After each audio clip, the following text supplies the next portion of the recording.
J'ai connu Lourdes Cancer Espérance par la presse locale en 1985.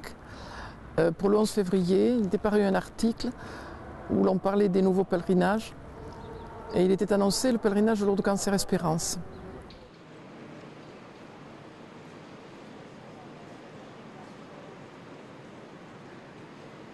Parce qu'elle a été créée par des cancéreux pour des cancéreux. Elle va au cœur du problème, au cœur de la souffrance des malades. Et je pense que c'est un témoignage que chaque cancéreux amène. Chacun nous avons notre histoire, mais c'est la maladie qui nous réunit et puis la foi. Lors du premier pèlerinage, j'ai ressenti un grand bien-être, un apaisement, parce qu'enfin nous avions pu parler de notre maladie. Jusqu'à présent, le cancer était souvent synonyme de décès, même la chimiothérapie était un traitement pour les derniers jours.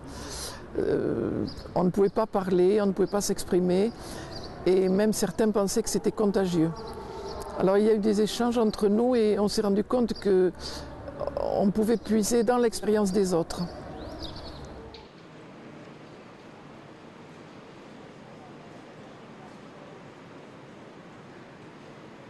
Ben, je pense qu'au fond de soi, on a une envie de vivre. Tout homme a envie de vivre, à part certains, hélas.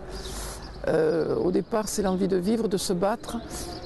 Si l'on est responsable, si on a une famille, si on est marié, on a des enfants, je pense qu'on se bat avec beaucoup plus de force. Et ensuite, l'envie, ben, c'est tous les jours. On le trouve dans la prière, dans la foi, dans la pratique religieuse, et puis dans la vie de tous les jours.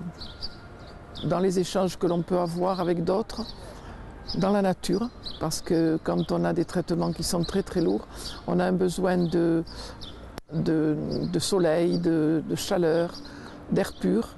Et je crois que la nature aussi fait beaucoup pour la guérison.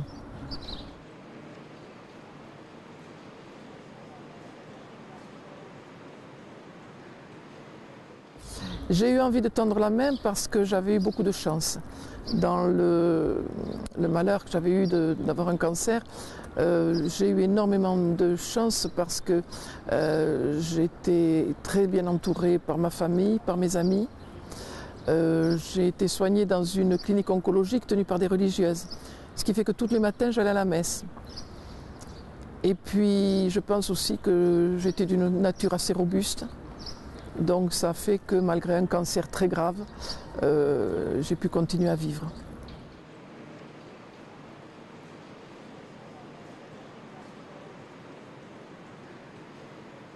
Je suis attachée à Lourdes parce que d'abord je suis née à Lourdes, je suis lourdaise, ma maman était une lourdaise, j'ai toujours vécu ici. Je pense que c'est une ville extraordinaire, il n'y en a qu'une au monde. On croise des gens de tous les pays, de toutes les races, et ça toute l'année. Et on vient pour déposer son fardeau. Il est certain que beaucoup de gens qui sont en souffrance viennent pour prier la Vierge. Mais il y a aussi des prières d'action de grâce, de remerciement. Et on vient pour passer quelques jours ou même pour passer quelques heures dans la paix.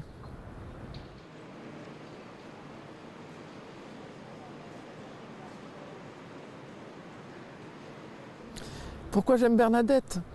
Parce que c'était une adolescente malade comme nous les cancéreux, qui avait des jours où elle était vraiment au fond et qui repartait toujours. Je l'aime parce qu'elle était d'une famille pauvre, très pieuse. Il faut dire que Bernadette tous les soirs disait le chapelet avec ses parents. Puis je l'aime aussi pour son petit côté mutin, amusant. On a voulu la faire passer pour une jeune fille, comme elle ne savait pas lire, à l'âge où elle devait faire sa communion. On a essayé de la faire passer pour une fille qui n'est pas intelligente, ce n'est pas vrai. Et en plus de ça, elle avait un humour merveilleux. Et puis je l'aime parce que c'est un exemple.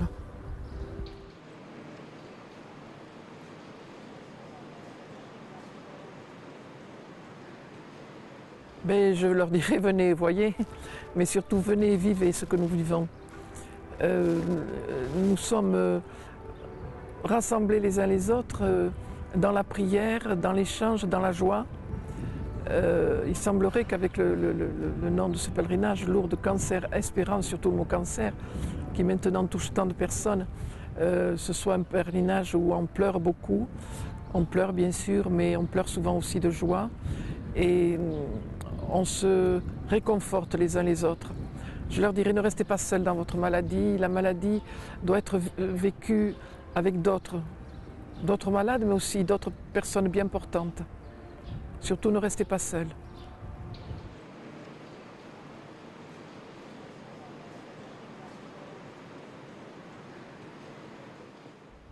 L'espérance, c'est avancer chaque jour.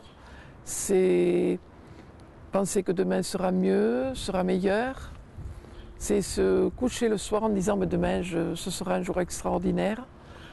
Et puis c'est qu'on se retrouvera un jour, c'est de le savoir. Et je peux peut-être citer une phrase que m'a dit une personne qui accompagnait un pèlerin, qui est venu en pèlerin isolé il y a une semaine. Et je lui disais que j'avais du mal à imaginer mon mari, mon petit-fils, en fait tous ceux qui m'ont quitté, qui nous ont quittés dans ma famille. Et je lui dis, je ne sais pas où ils sont. Alors on me dit, mais ils seront dans l'amour de Dieu. Mais qu'est-ce que c'est? Et elle a eu des phrases magnifiques. Elle me dit, votre mari, votre petit-fils, ils seront à la porte du paradis et ils vous ouvriront les bras. Voilà.